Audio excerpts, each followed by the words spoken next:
uşaqlar haqqında beynəlxalq qorunma, bizdə uşaqlar necədir? Bizdə böyüklər var ki, uşaq olsun. Bizim Azərbaycanda nə uşaqlıq bilinir, nə böyüklük bilinir, nə qocalıq bilinir, nə istirahət bilinir, nə yaşamaq bilinir, nə heç nə bilinir. O heç. İndi onu danışacağım.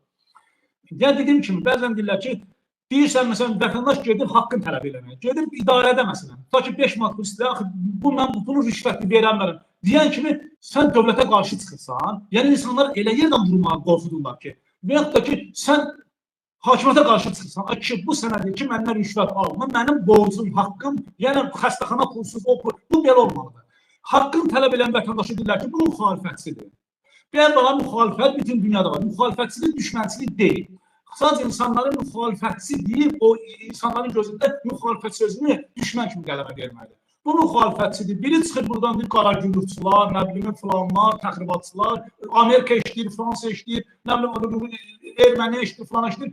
Əvvəla, Erməni işləyirsə həmişə demişəm. Niyə? Yəni, Ermənistandan restoran açan sizinkilər, Ermənistandan kömək edən, qohum olan sizinkilər, Ermənistanı işləmək edən, bu nə bədbəxt bir şeydir, anlatmaya çalışırlar. Biz de deyirik ki, Azərbaycan xalqı çox gözəl bilir, amma gözəl bilmək şərtdir.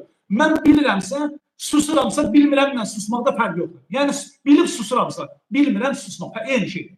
Yəni, mən bilirəm, amma susuramın nəticəsi göz qabağındadır. Dediyim kimi, dövlətə qarşı çıxırsan. Mən də deyirəm ki, dövlət nədir? Deyir ki, Daxili İşlər Nazirinin narkobaronların maliyyələşdirsin, küçədə uşaqları öldürsün, seçkini saxtalaşdırsın. Dövlət biz deyir ki, seçki niyə saxtalaşır, vətəndaşı niyə əzilir, hüquqlar.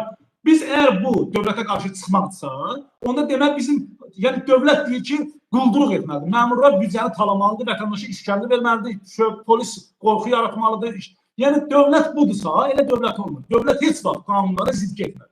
Yəni hakimiyyət Ramiz, Vilayət Eybazov, Əli Nağıyev, İlham digərləri o vaxt dövlətin adından danışa bilərlər ki, onlar dövlətin qanunları ilə idarə edərlər, onda olanlar dövləti təmsil edən bir dövlət.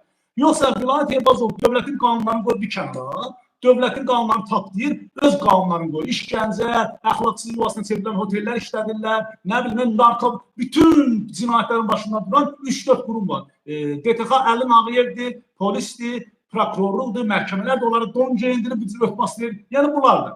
Bunlar nə vaxtdan dövlət olur? 10 milyard dollar əmlakı talib pul qazanan Əli Nağıyev, Vilayət Eybazov nə vaxtdan dövlət? Yəni dövlət quldur deməkdir. Quldurçuluqla dövlət olmur. Bunu qoydu bir kənara. Bu günlər Azərbaycanda uşaqların günah bizdədir. Yenə deyirəm. Əgər orada əzilən varsa, günah əzəndə deyil, günah əziləndədir. Özü əzdirmə. Haqqı yeyilən varsa, günah haqqı yeyiləndədir. Yeyəndə deyil, haqqı yeyiləndədir. Yenizdirmə. Dediyim kimi, bu günləri Azərbaycanda uşaqlar bizim müdafiə edə qoruya bilməz. Biz